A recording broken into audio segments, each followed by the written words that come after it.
these leaders of M23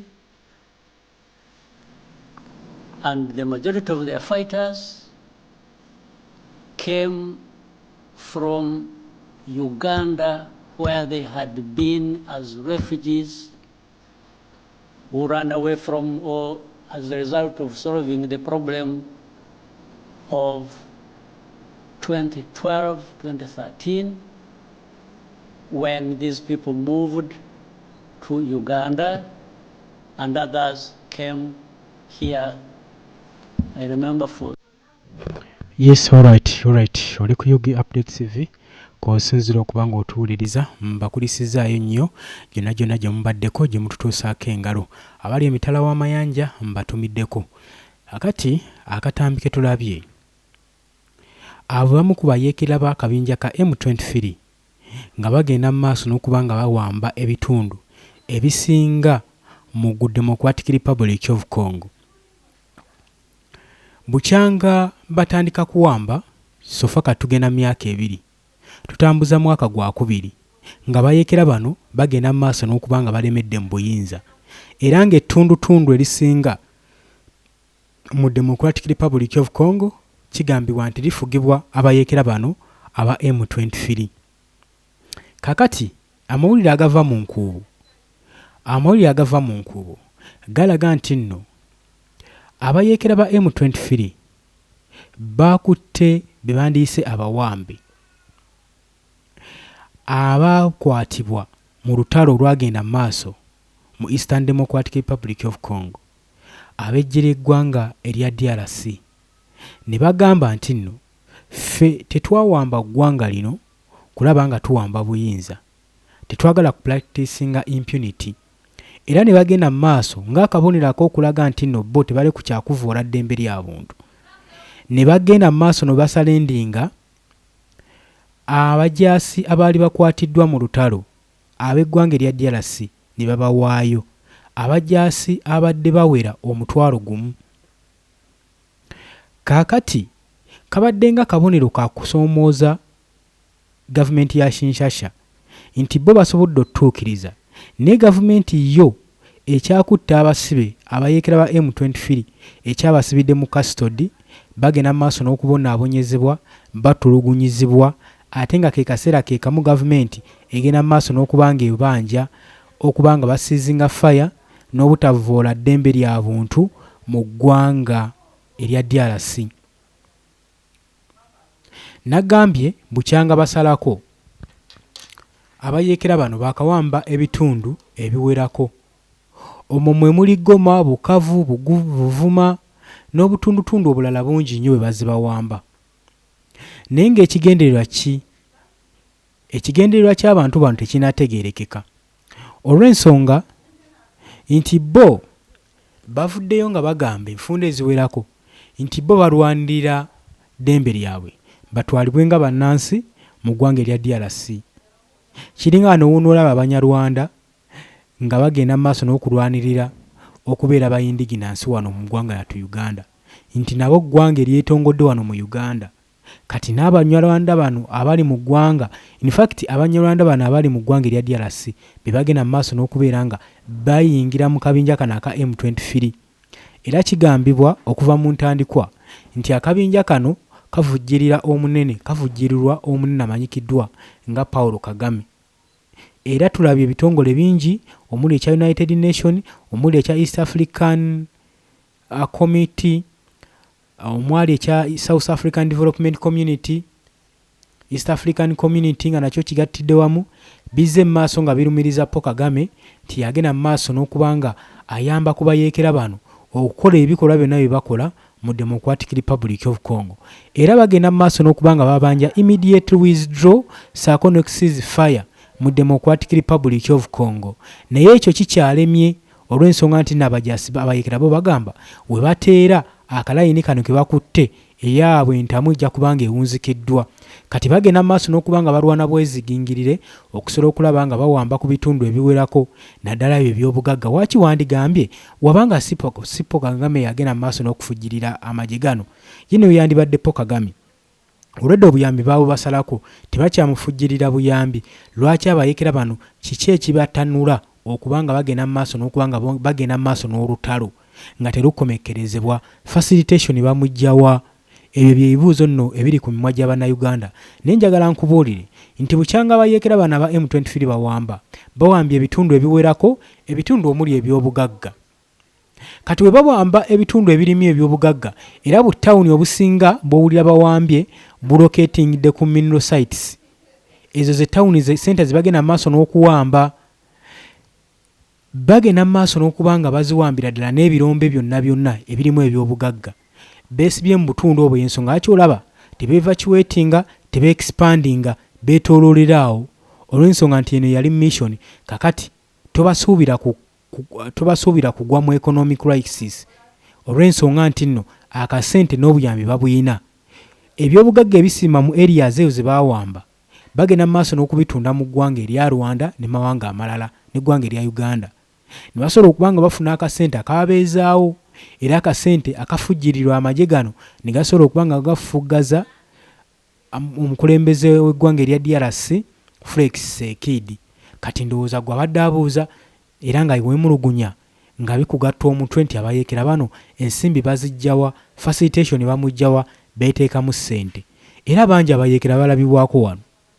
Golowooza lwaki gavumenti ya Uganda yeesibye mu ky'okutereeza enguudo, mu ky'okola projekiti ez'okukola enguudo mu DRC. Bino by'ebimu ku bigendererwa bya projekiti zino nti amakubo gano gaba geetaaga okukolebwa gayambeko ebyobugagga ebifuluma DRC nga bijja mu ggwanga lyattu Uganda.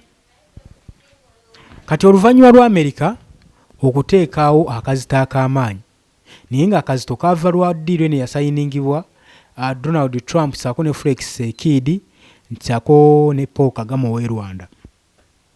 Basayininga agreement eno, accords ze baakola nga baagala bateekewo enkola ey'okukeepinga eddembe eya peacekeeping mu Democratic Republic of Congo.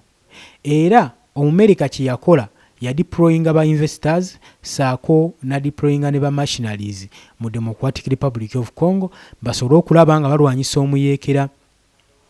Ye Donald Trump yali akimanyi nti bino byonna bigenda maaso n'okukolebwa. Jjukira ku mmeeza baatuulako abantu basatu: Felix Sekidi owa DRC, Kagame ow'e Rwanda ssaako ne Donald Trump owa US. Kakati yali akimanyi bulungi nti Paul Kagame ajja tuuka ekiseera ekyange olw'ensonga nti waalaba nga areas zonna zaddayinamu ebyobugagga bagenda zimuwambako tajja kukkiriza eno ddiiro. Era ng'amanyi bulungi Donald Trump ajja kutya oteekayo ba investors singa olutalo luno lunaba terukomekkerezeddwa.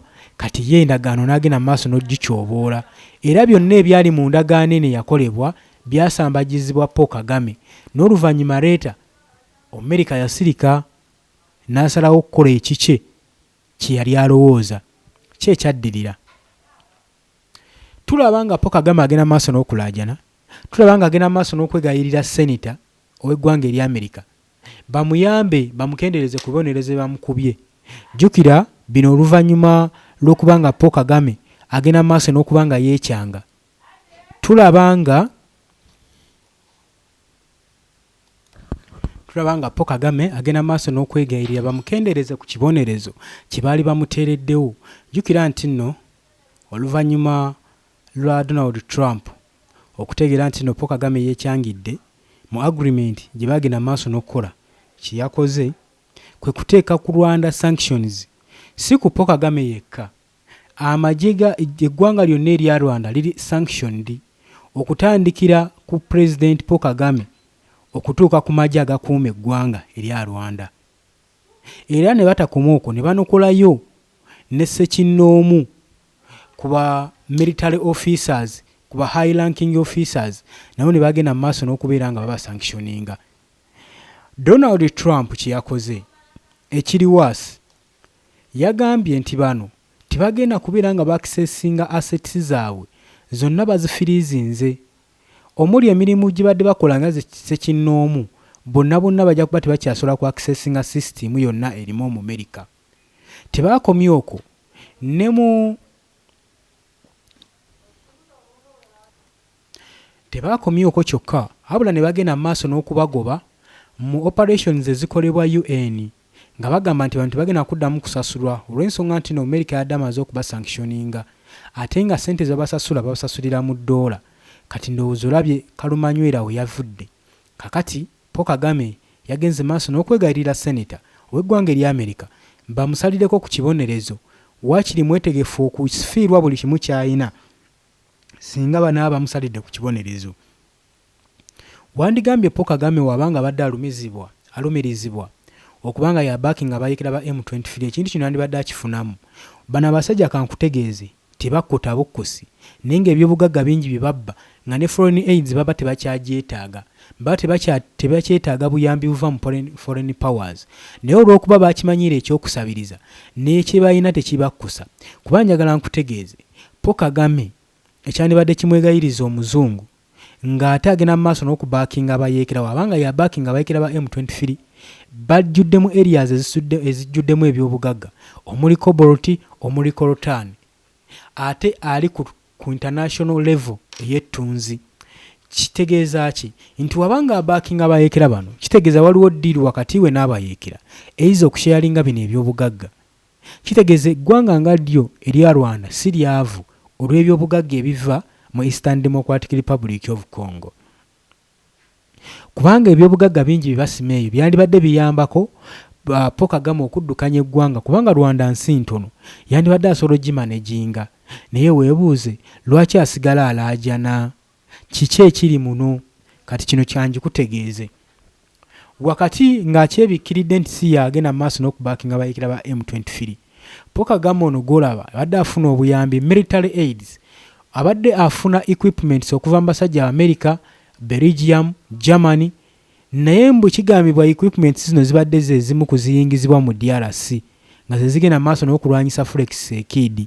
Kakati kino olwakitegedde ne bamugamba nti oba oyagala tusige nga tukyakuwa military training, military equipments, military aids, ky'olina okukola kiri ekintu kimu withdrawinga n'oggyayo troops zo mu Democratic Republic of Congo, of which Paul Kagame yekiyagaana n'agamba nti nekyo tekisoboka era sikiyinza wadde n'agumu n'ogw'eddagala. Wabula bwe yalinga akkiriza yabagamba mumpe garanti nti nze mugenda kumpa obukuumi. Lwaki ayogerawo atyo? Wandigambye nti bino byonna bandibadde babimulumirizaako nga ye teyeegaana, yeegaanira ddala era n'akomba ne kwerima n'abagamba temunsibaako matu ga mbuzi kundi isango. Kiki yabagamba? Yabagamba nti nno nze sigaana ku withdrawinga, okubagamba nti nno banaamuwaggala nti singa withdrawinga amajeege mu Democratic Republic of Congo. Mbadde nkugamba lwaki Paul Kagame bwe babanga bagenda mu maaso n'omulumiriza nti yabaakinga abayeekera bana ba M23 kyokka yakola statement egamba nti munsuubize mumpe garanti nti mujja kumpa obukuumi. Singa nkwate kubo ne nkola withdraw eri amagye gange agali mu DRC, eyo statement ekulaga bulazi nti nno teyeegaanye amagye ge gyegali mu DRC teyeegaana. Lwaki yandibagambye statement eyo? Kakati si musiru mu kubagamba statement eyo yamala n'avaayo n'akivunula n'agamba nti Rwanda ebbanga lyonna kuva mabega ebadde yigganyizibwa Abahutu era ng'agamba nze ekyanteesa amagye mu Eastern Democratic Republic of Congo okuliraana border ya Rwanda nga ngezaako kwetangira Abahutu bano obutayingirira basiviliani ab'eggwanga erya Rwanda era ngezaako kutaakiriza ggwanga lyange. So temwanfuna bubi era ke kaseera mu kitegeere nali ngamba singa najja amagye gange mu DRC munampa garanti nti munampa obukuumi wamu n'abantu bange mu Rwanda olw'ensonga nti Abahutu bajja kuba bafunye omwagaanya okuyingira. Nagamba nsola bagoba kuyingira mu ggwanga lyabwe kubanga Rwanda nsi yaabwe. Naye abasinga abajaasi bano bava mu ggwanga erya Rwanda be Bahutu abaatigomye ennyo eggwanga erya Rwanda. So ng'agamba ku n'olwekyo nze okukinkakatako ng'omukulembeze okuuma eggwanga lyange era nga nyina ddikuumiraawo Abahutu bano bonna baddukira mu DRC nsobole obafuggaza nsobole okuba nga nkuuma eggwanga lyange. Ebyo bigambo bya Paul Kagame. Ye America n'agamba okay wobanga weekitibwe kiri ye kyeyakola kwe kudeployinga amagye mu ggwanga erya DRC, nadeployingayo new equipments, new tactics, nasindikayo ne batrainer bagende maaso n'okutraininga eggwanga erya Rwanda era tubadde eggwanga erya DRC era tubadde tulaba ennaku zino obulumbaganyi DRC bwekoze ku M23 bakozesezza nnyo drone zibayambyeko of which emabegako abadde tebaziina so nga ate n'okuzimanya zikozesa tebazimanyi kati babanga abajaasi basobola okukozesa drone kitegeeza improvement y'amaanyi kikulaga bukyanga Donald Trump wa signing agreement ne Felix Tshisekedi bakulaga kibatuuseeko gwe mukwano gwange mpuliriza nagambye dde oli ku Yugi Update TV kusinzira okuba nga otuwuliriza abula gwe tannatwegattako kirira wansi waliwo ekigambo subscribe kikoneko obeere nga naawe otweyungako abali emitala w'amayanja nja kukusaba nti wobozze mu comment section osobola okuteekayo endowoozayo naye teweerabira kusharinga eddoboozi lino lisobole okutambuzibwa ddala wala nnyo. Kaakati kino kye njagala okutegeeza byonna byogeddwa naye olutalo nga lukyasiisiira nga lugenda mu maaso tujjukira nti mu ntandikwa ey'omwaka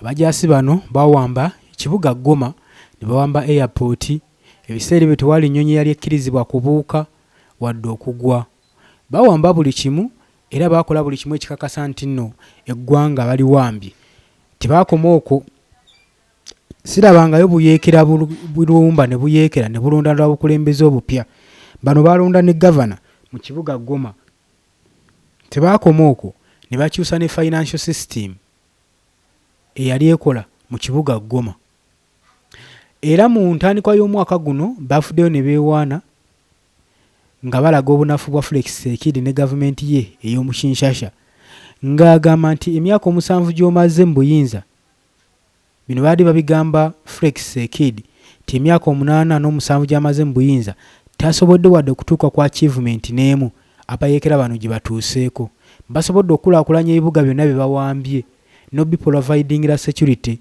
bagamba obutabwanguko buno obujjamu bwe tulaba bujja lwakuba nti no gavumenti ya Tshisekedi teyagala ddembe mu DRC era teyagala ceasefire teyagala kutebenkeza mirembe mu bitundu bino yegena maaso n'okutinkirwa olutalo bagamba etuba tusazeewo nga tugenda tuula tusizinge fire ku agreement eziba zikoleddwa kyokka ng'eno gavumenti y'Ekinshasa yeegena maaso n'okulumba toyitoli zaffe saako ne drone so ne bagamba etyo tugenda kikkiriza tugenda sigala nga tulwana nga tufiirawo naffe tulwanire eddembe lyaffe bye bigambo by'abayeekera ba M23 oli ku Yugi Update TV k'osinzira obanga otuwuliriza tukyeyongerayo wuliriza bino kakati nno olutalo lukyanga lutandika tukimanyi bulungi olutalo lubeeramu abawambe abasibe era bano babeerawo buli sayidi ezigenda mu maaso n'okulwanagana bawamba abasibe era n'abayeekera bano aba M23 bakawamba abasibe abawerako ab'eggye ly'eggwanga erya DRC ne DRC eyina beegenda mu maaso n'okuwamba kakati waliwo ekiwandiiko ekifulumye nga kiraga nti more than like 5,000 captured FARDC soldiers be baakateebwa abajaasi bano aba M23 ngenda kubanga nkikuwa bagamba in the significant humanitarian development the Congo River Alliance M23 movement announced the release of over 5,000 captured members of the Congolese armed forces on Monday. Nti olunaku olwa bbalaza olwajjojjoozi kigambibwa nti olunaku luno olwajjojjoozi bbalaza amagye g'abayeekera abayeekera bano aba M23 baliriizinze basazeewo okutta abasibe bonna ab'eggye ly'eggwanga erya Congo abasibe baali bakwata mu lutalo abawerera ddala 5,000 be baatadde ne bagamba temulina musango you are just victim of the circumstance babakozesa bukozesa muddeeyo mukole emirimu gyammwe omuyeekera yataddewo sympathy yataddewo ekikolwa ekimuweesa sympathy oba ekinoonya sympathy mu bannansi b'eggwanga erya DRC. Kati lwaki abajaasi bano bagezi nnyo, abayekera bano bagezi nnyo? DRC, gavumenti ya DRC, Felix Tshisekedi, bukyanga olutandika takolangako kikolwa nga kino balabireko, so nga yandibadde example gye yandikoze, yandibadde akitinga exemplary. Abajaasi bano ne batatwala nnyo buyinja, kakati bakikoze nga balookinga for sympathy, olw'ensonga nti balabye nga bakubwa nnyo, era ne balaga nti no bba ekyokukyobola eddembe ly'obuntu si kibaliko, era ba mirembe, bajja na mirembe. Era y'ensonga lwaki bakutte abajaasi ab'eggwanga erya DRC kyenkana 5000 ne babawaayo ng'akabonero akalaga we came here for peace. Era ekyeddembe ly'obuntu tukissizaamu ddala ekitiibwa. Kitegeeza oba okubye point ekitongole ekya UN ekirwanira eddembe ly'obuntu mu ntalo. Okategeddaako oli ku Yugi Update TV kosinziro bango tuuliza wuliriza. The announcement was made to yesterday. Officially it was made yesterday. Nga bayekera bano bagenda maaso nga bagamba we hand over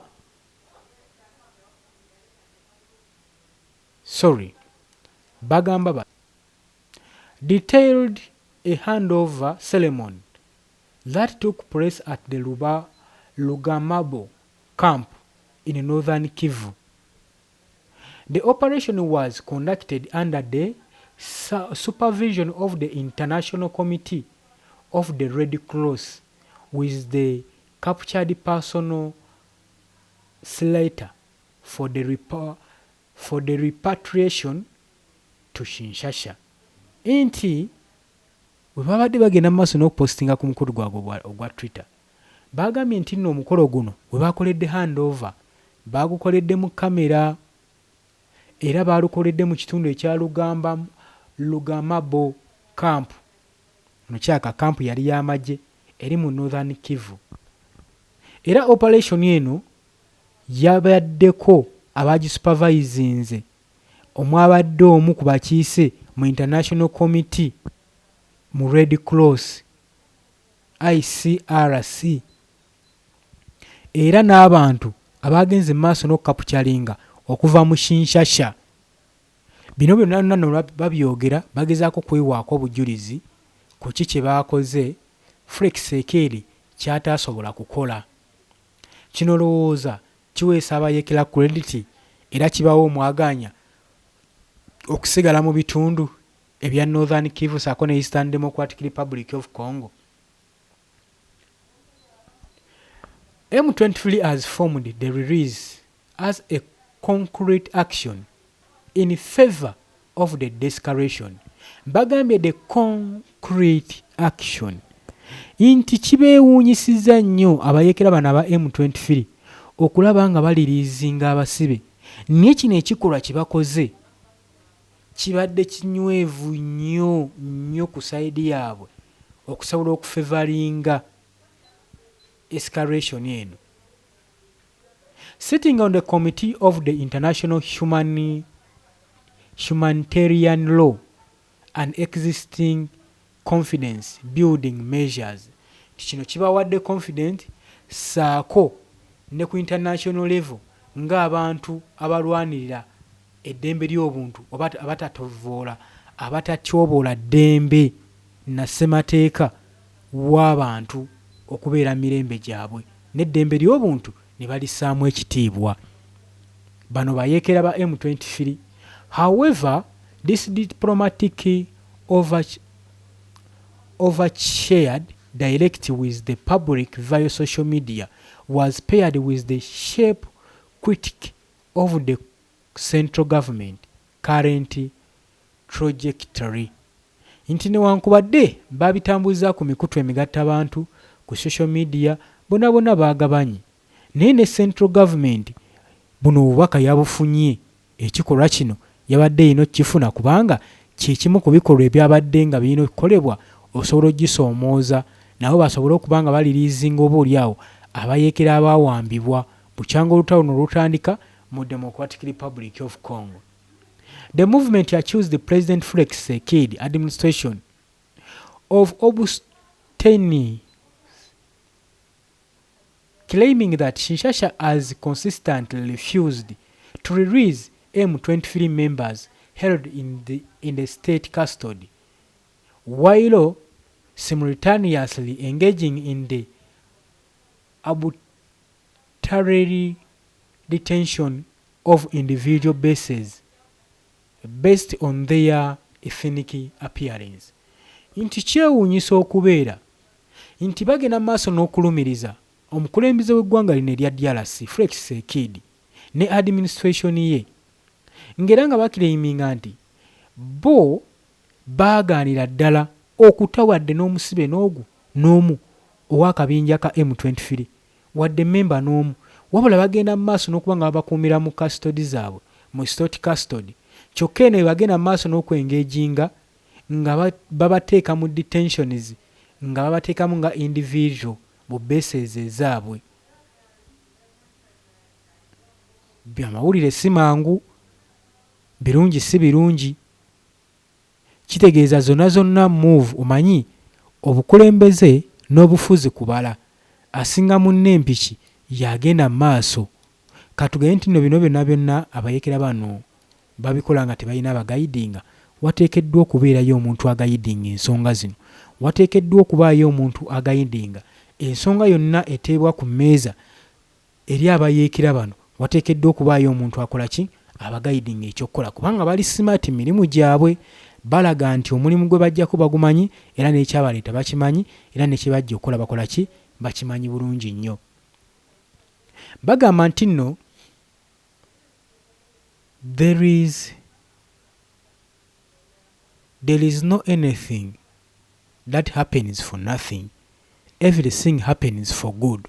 Buli kintu ekituukawo mu ggwanga osobola okyevuma oba mu bulamu bw'omuntu kituukawo olw'ekirungi. Ogenda kumbuuza kituukawo olw'ekirungi kitya? Kakati njagala mbereko akagero ke nkugererako. Waliyo kabaka omu yagenda mu maaso, yali nakyemalira nnyo ng'era nga dictator. Wabula dictator ono yagendanga mu maaso mu bantu b'abeera nabo nga yalondamu munywanyi we nfanfe, ng'ono atambula naye, anywa naye, gwabulirako ebyama bye nga munywanyi nfanfe. Naye luba lumu nga bagenze mu bato, nga bali mu kulwana, bakolebwako obulumbaganyi kabaka ono ne munywanyi we.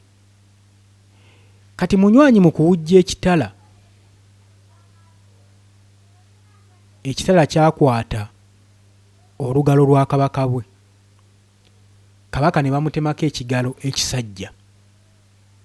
Kabaka n'aba munyiivu nnyo olw'ekikola mukwano gw'enfanfe, era yali yamufuula close friend nga musajja we ku kido amutambulirako, n'agamba ayinza atya okuntuusaako ekintu weekiti. Ekikolwa ekyo we kyabaawo, kabaka tulaba nti yali munywanyi we enfanfe ng'ebyama bye balina bingi. Yali dictator teweerabira. Yamugamba nti yatowa order n'abagamba nti mumukwate mumuggalire. Agenda kubeerayo emyaka gye gyonna egy'obulamu. Ayinza atya otuusa ekikolwa nga kino ku kabaka? Ayinza atya okuntemako olugalo?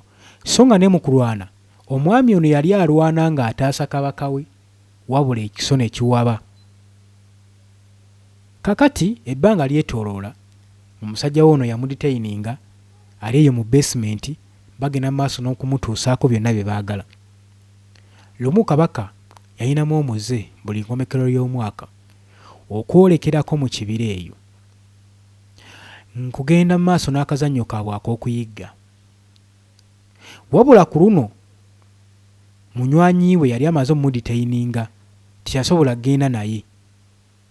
Mu kugenda okuyigga, kabaka ono yabula mu kibira, kubanga musajja w'enfanfe yali asinga okutegeera ebifo byonna bye baazanyirangamu obuzannyo.